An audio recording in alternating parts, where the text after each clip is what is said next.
High friends, welcome to my short video. H two B H two সির value বের করতে বলেছে। Generally এরকম সলভ হয়, বি সেম করতে হয়, বি বোথ কেসের বিকে সেম করতে হয়। বি তাহলে 25 আছে ফার্স্ট কেসে, সেকেন্ড কেসে 105 আছে, এই দুটোর এলসিএম নিয়ে বি সেম করতে হয়, তারপরে H two B H two C আসে। কিন্তু মাই ওয়ে অফ সলভিংটা দেখে নাও। ফার্স্ট অপশানে আছে এ 315, বি 85। এটা কখনোই পসিবল নয়, কারণ এ সবসময় ছোটো হতে হবে, বিকে বড় হতে হবে। সেকেন্ড অপশান দেখো, বি আছে 105, বি যদি 105 থাকে সিকে অবশ্যই 17 হতে হবে, তাহলে এই অপশানে পসিবল নয়। অপশান অপশান থার্ড দেখো, লাস্টে আছে 17, সি আছে 17, সি যদি 17 হয় বিকে মাস্ট 105 হতেই হবে, কিন্তু এখানে বি 105 নয়, তাহলে এই অপশানে পসিবল নয়, তাহলে অপশান ডি হয়ে যাবে কারেক্ট অ্যান্সার।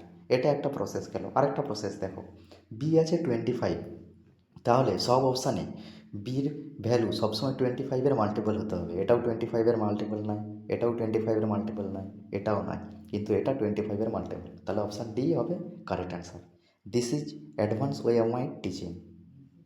Thank you.